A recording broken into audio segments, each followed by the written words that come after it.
Kembali bersama kami dalam IDX Versation Closing. Pemirsa merespon aksi penipuan dengan modus penggantian barcode kris di sejumlah masjid di Jakarta. Bank Indonesia memastikan telah melakukan pemblokiran terhadap kris yang digunakan pelaku yang ternyata terdaftar sebagai merchant reguler atas nama restorasi masjid. Baru-baru ini viral seorang pemuda melakukan aksi penipuan dengan mengganti barcode QRIS di sejumlah masjid di Jakarta menjadi rekening pribadi miliknya. Kasus yang mendapat sorotan publik tersebut mendapat respon dari Bank Indonesia.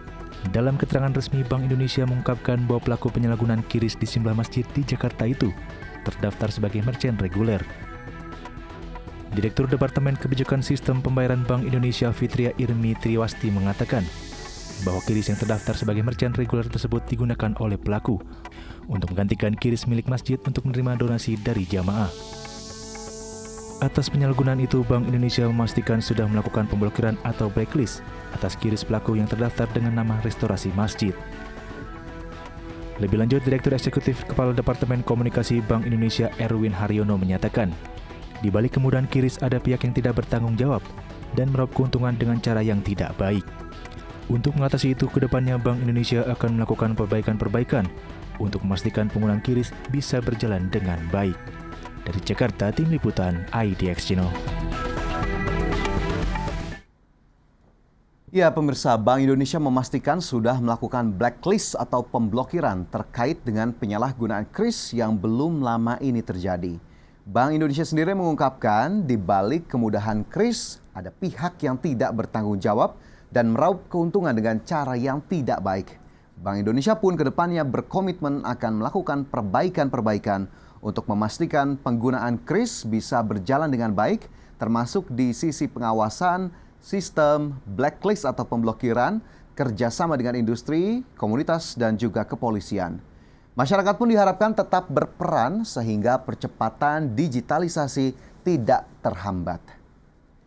Ya pemirsa, QR Code Indonesian Standard atau QRIS merupakan salah satu metode pembayaran digital yang saat ini tengah menjadi tren di masyarakat. Metode pembayaran QRIS dinilai lebih praktis dan efisien ketika digunakan.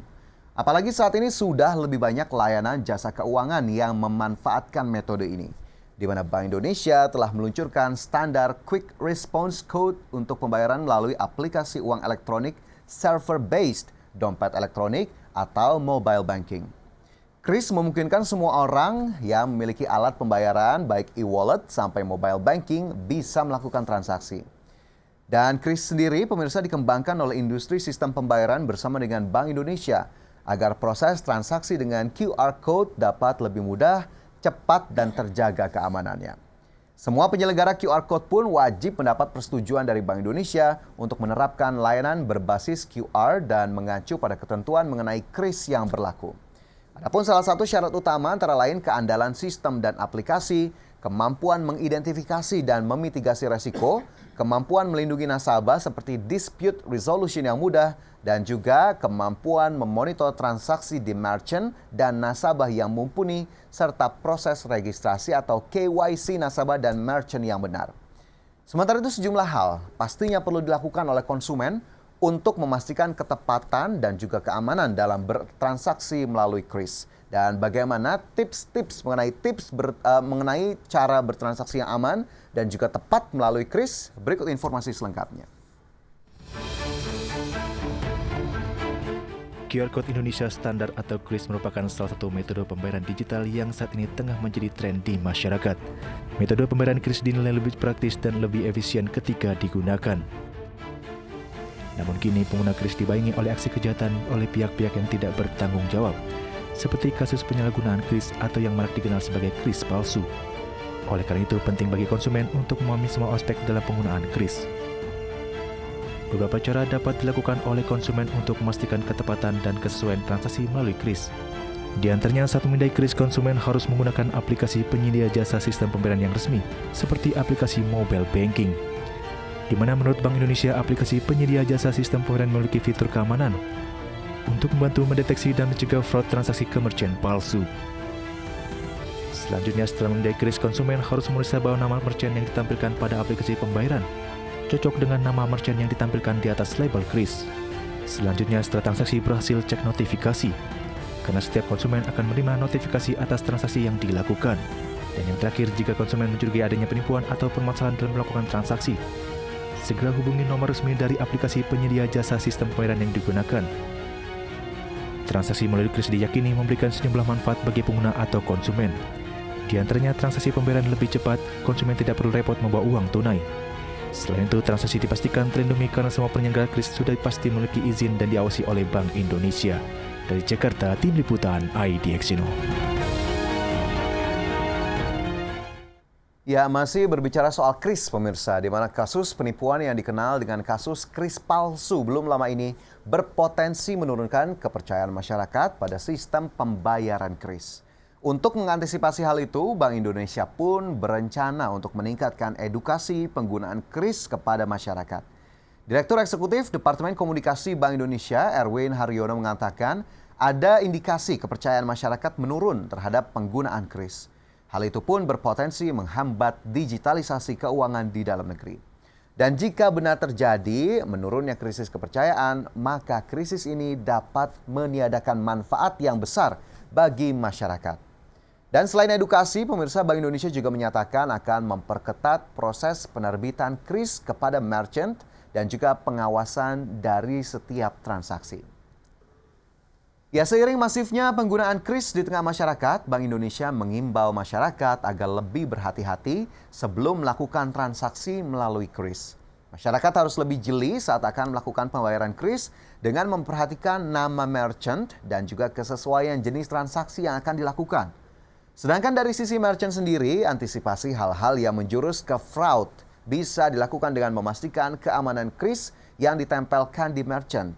Seperti jika ada stiker yang double yang kemungkinan adalah kris yang sudah dimodifikasi, mungkin oleh pihak-pihak yang tidak bertanggung jawab. Bank Indonesia juga meminta masyarakat untuk tidak melakukan transaksi apabila menemukan kejanggalan atau informasi yang tidak sesuai dengan profil merchant yang menerima pembayaran. Di sisi lain, BI juga menekankan kepada penyedia jasa pembayaran untuk melaksanakan ketentuan Asosiasi Sistem Pembayaran Indonesia yang diterbitkan dengan persetujuan Bank Indonesia.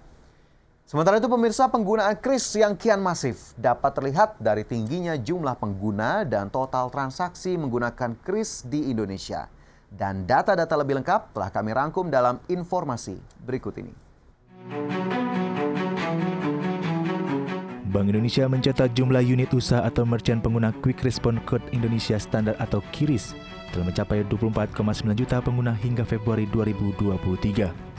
Adapun secara total, Bank Indonesia menyebut penggunaan QRIS di Indonesia telah mencapai 30,87 juta.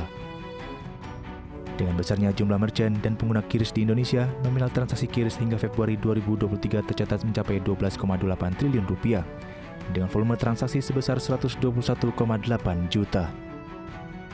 Bank Indonesia menyebut masifnya penggunaan QRIS di Indonesia tak lepas dari peran dan fungsi QRIS itu sendiri. Sebagaimana yang diungkapkan oleh Bank Indonesia, QRIS merupakan sebuah kanal pembayaran yang memiliki keunggulan cepat, mudah, murah, aman, dan andal dalam memfasilitasi kebutuhan transaksi masyarakat di era digital, baik bagi masyarakat umum maupun pedagang atau merchant. Tak hanya diungkapkan oleh Bank Indonesia, Kementerian Perdagangan juga menyatakan bahwa jumlah pengguna QRIS di Indonesia saat ini semakin meningkat, terutama UMKM. Apalagi kini limit transaksi QRIS telah ditingkatkan dari semula hanya 5 juta rupiah menjadi 10 juta rupiah per transaksi. Dari Jakarta, Tim Liputan IDX Channel.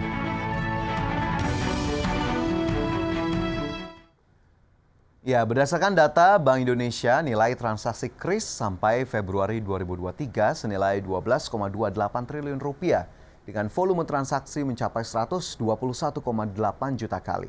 Artinya rata-rata nilai transaksi sejauh ini adalah Rp100.000 per transaksi sejak QRIS diluncurkan pada 17 Agustus 2019.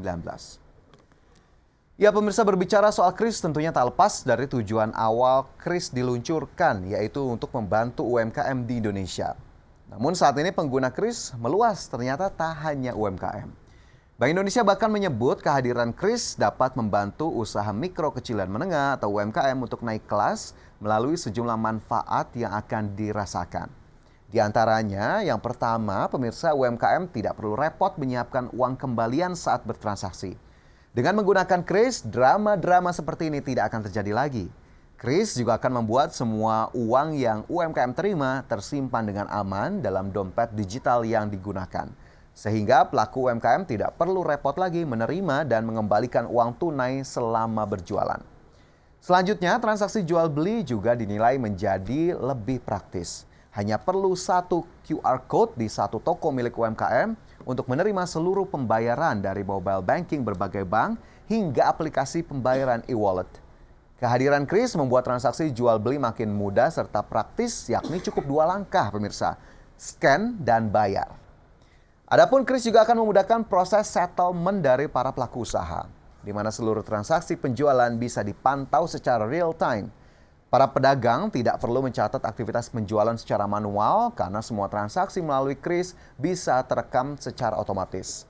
Hal ini pun diharapkan akan berdampak positif kepada kredit skor dari bisnis UMKM tersebut.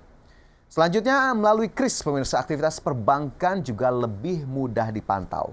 Perbankan yang menjadi tempat pelaku UMKM mempercayakan penyimpanan uangnya juga akan dengan mudah memantau aktivitas transaksi dari tiap-tiap merchant, termasuk perkembangan dari waktu ke waktu. Apalagi kini perbankan melalui aplikasi mobile banking yang dimiliki sudah menyediakan fitur kris untuk bertransaksi bagi para pengguna. Jika ada peningkatan skala usaha pun tentunya akan lebih mudah terlihat terutama oleh pihak perbankan. Dan upaya-upaya terkait dengan penggunaan kris yang semakin masif tentunya harus diimbangi dengan edukasi dan tentunya juga bagaimana akses masyarakat terhadap perbankan, terhadap dompet digital, terhadap aplikasi-aplikasi pembayaran sehingga semua tujuan, semua goals yang ingin dicapai melalui peluncuran ataupun penggunaan kris yang lebih besar tentunya diharapkan bisa tercapai dan celah-celah yang mungkin saja bisa dimanfaatkan semoga bisa ditutup oleh para otoritas ataupun para regulator terkait sehingga masyarakat tetap merasakan aman dalam bertransaksi terutama melalui kris yang sangat membantu masyarakat di era digital saat ini.